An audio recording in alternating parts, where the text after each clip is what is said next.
नील, आपने देखा होगा एक नया नोटिस है जिसके साथ बीएड स्टूडेंट कभी अंदर कभी बाहर, कभी एज कम कभी वैकेंसी कम। आप सोचेंगे थंबनेल भी ऐसा, इस पर बात भी कैसे, चर्चाएं भी ऐसी होंगी। आज पर एक नया नोटिस है, उसमें बता रहा हूँ पहले। बट पता नहीं क्यों कि बीएड के स्टूडेंट के साथ जितना अत्याचार किया जा रहा है, शायद वो कभी किया ही नहीं गया। वो एक लेवल से ज्यादा बढ़ चुका है, जिस पर शायद कोई बोल नहीं रहा, तो वो चुप है। और उस सबसे बड़ी बात बोलने की बात ये है कि बीएड के स्टूडेंट भी शायद अपने आप से चुप है। वो चाहते हैं कि बस कोई ट्विटर कैंपेन चलाए, कोई उनकी तरफ से पहुंच जाए, डीएसएसबी कोई पहुंच जाए, बीपीएससी कोई पहुंच जाए, यहाँ कोई। लेकिन तब तक आप इस पर सवाल नहीं उठाएंगे तब तक कुछ होगा नहीं। याद रखिएगा, अगर आप यूपी में जाएंगे तो जब आपने देखा होगा आरओ का और उसके पेपर के लिए आंदोलन हुआ था, तो बच्चे खुद गए थे। मास्टर्स में जा सकते हैं 3 या 4, लेकिन बच्चे होते हैं 1000 जिन पे क्वेश्चन मार्क होता है। आप अगर ट्वीट भी करेंगे तो 10 में ट्वीट होते हैं, 100 चुप हो जाते हैं। अब इस पर मैं क्यों बात कर रहा हूं तो बता देता हूं। पहले यहाँ कभी अंदर कभी बाहर नए नोटिस से पहले आपके सामने दो चीजें बता दूं। देखिए, किसी ने कहा नहीं था, बीएड का स्टूडेंट कभी ये बोलने नहीं गया था कि हमें क्या है पीआरटी में शामिल करो। लेकिन पीआरटी में शामिल कर दिया गया बीएड को, और एनसीटी का वो आ जाता है। फिर अचानक से एनसीटी उसमें कहती है कि नहीं भाई, अब तुम हो नहीं सकते, यहाँ से निकल जाओ।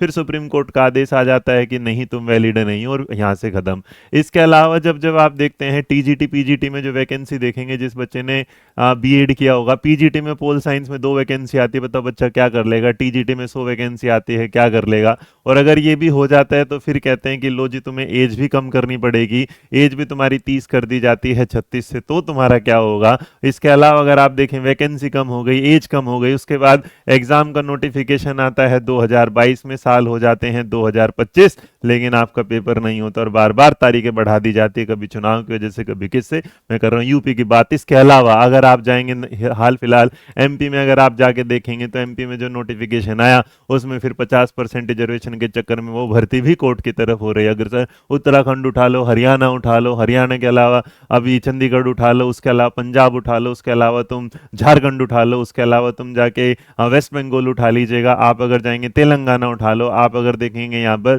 तो मैं हर एक स्टेट का नाम भी लूँ तो भी कम। एक राजस्थान ऐसा है जिसमें एटलीस्ट तरीके से आज मुझे लगता है राजस्थान के अलावा शायद इस तरीके से प्रॉपर टीजीटी पीजीटी पे कोई बात ही नहीं करता। अगर आप देखें बीपीएससी भी थोड़ा बहुत इस पे सही करता है, लेकिन उत्तर प्रदेश, दिल्ली सरकार या दिल्ली में तो बिल्कुल क्या है, जीरो। अब ये नया नोटिफिकेशन क्या है जिस पर मैं बात कर रहा हूँ, नया नोटिफिकेशन जो है ये अभी जब इन्होंने नोटिफिकेशन जारी किया तो बच्चों ने फॉर्म भरने की तैयारी कर दी। उन्होंने लिख लिया कि भाई बीएड शामिल था तो हमने फॉर्म भर दिया। लेकिन जिस दिन मैंने बीएड बताया था, उस दिन मैंने आपको उस वीडियो में कहा था कि ये चीजें चेंज होगी, क्योंकि सुप्रीम कोर्ट का ऑर्डर आ चुका है। इन्होंने पागलपंती में कैसे इस काम को एज इट इज कर दिया, तो रिवाइज्ड हो गया। अब ये रिवाइज्ड होता है तो कहते थे देखो भैया, तुमने जो पढ़ा था वो तुम्हारे लिए अलग होगा, तुमने जो भी देखा था समझा था, हमने पहली बार जो दिए थे मिनिमम क्वालिफिकेशन ये थे, बट तुम्हें क्या करना है, टू बी रीड एज। अब तुम्हें ऐसे पढ़ना है कि 12वीं पास होनी चाहिए, इक्विवेलेंट 50% पास होकर डिप्लोमा होना चाहिए। यहाँ पर भी आप एनसीटी के हिसाब से डिप्लोमा होना चाहिए। यहाँ पर भी एलिमेंट्री बीएड तो